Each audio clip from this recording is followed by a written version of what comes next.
Today I'm going to tell you which bookkeeping niches are the most profitable. Stick around. If this is our first time meeting, how's it going, guys? My name is Cece Crosley. I'm a freelance bookkeeper with about 15 years of accounting experience. Not only do I work from home and do bookkeeping, but I also have a day job. I'm a mom, I'm a wife, and just like most of you out there, I am doing all of this and just trying to balance my life and side business because this is what works for me and my family, and it fits. On my channel, Bookkeeper Bootcamp, I help give tips and resources to current work-from-home bookkeepers, as well as help those that are looking to break into freelance bookkeeping and trying to work from home. I help guide them into doing exactly what I do. So if this is what works out for you, come along for the ride. A lot of people ask me, why niche down in the first place? One of the reasons is because you get to do the kind of accounting that you enjoy. So when you're more broad and more general, you're doing a wide spread of accounting, right? When you do get to niche down, you might find that one industry is different than another industry, and that's absolutely true. And you might like one or the other. And when you're doing this freelance from home, you have the option and the choice to take the direction of what you like the most. So that would be my first suggestion as to why you would want to niche down. The second would be you'd have a direction for marketing, right? Now you know what kind of industry you're pinpointing and you're aiming towards, so that helps you get a demographic about who your clients are, what their likes are, and gives you more of a voice about what you do and what kind of value you bring to your client. I'd say lastly, the third reason is because you want to niche down so you can give yourself a higher opportunity for profits. And that's kind of similar to if you think about doctors, right? Doctors, they have, their family practice, which can be very general and broad. And then you have the doctors that are specialists, like your ear doctor, your foot doctor. But you know what I'm getting at. When you start to specialize in certain things, just like doctors, you can demand more of a higher profit because you speak the language that your client speaks.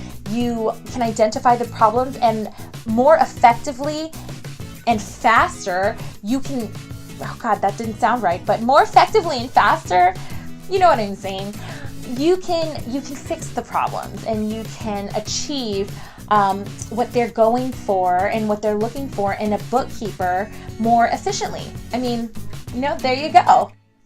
So what are the top 11 niches? Here they are.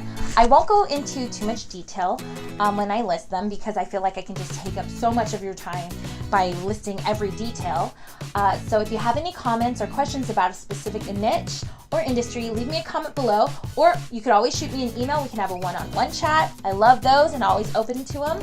So here we go. Let's get started. The first would be real estate. Real estate goes without saying, right? A lot of these on my list go without saying because everyone knows you're buying, selling houses left and right. There's a lot of transactions to be accounted for, hence bookkeepers are needed. And if you specialize in real estate, there comes a lot of other vocabulary and other maybe even admin duties that might come along with it. Which leads me into my second on my list would be construction. Construction I've personally worked in. It's very lucrative, but it does come with other side admin knowledge. That if you're just doing accounting and you want to break into say any kind of construction, maybe find a mentor or really do your homework and research because you want to talk the lingo. There's a lot of maybe licenses or permits that might go along with accounting. So keep that in mind if you are trying to get into the construction business. Tax prep. We're in tax season right now. So businesses, individuals, everyone's getting ready to file their taxes, or even just through the year, having their taxes done or preparing their books for their CPA. So if you're teamed up with a CPA, that would be a great duo and opportunity to make more profit because you're specialized in that and you can solve a lot of their problems fairly easily. Trade specific, and by that I mean electricians, plumbers, AC guys, heater guys, things like that. You know, they speak their own lingo, so they're specialized. If you're specialized with them, that's just even better for you, more lucrative, more profit. Marketing agencies, that's another one. That's a huge one. There are so many marketing agencies out there. There are even marketing coaches online, things that you could get into. I mean, you pick. But if you're specific to marketing agencies or marketers, influencers or whatever, you know, whatever they like to call themselves, or coaches, I mean, you might be their cup of tea. So think about doing something like that. Bars and restaurants, that's, you know, that goes without saying as well, obviously. You just want to be specialized in being prepared for what comes with that. You want to be in that industry, or at least enjoy that industry. The next would be medical specialities, chiropractors, dentists, things like that. Just like I told you before about how, you know, doctors specialize and niche down because specialists make more money.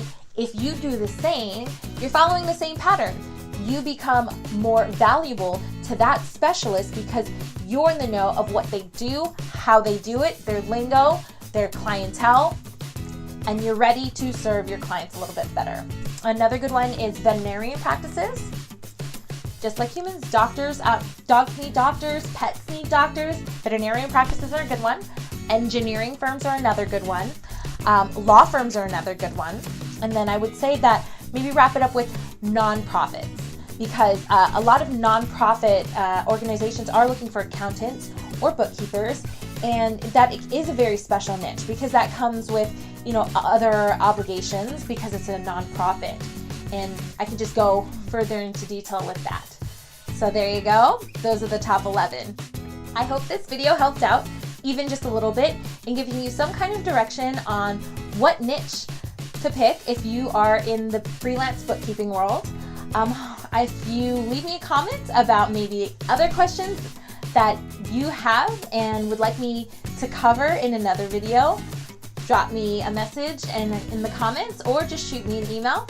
I'm always open to chat. And until next time, see ya!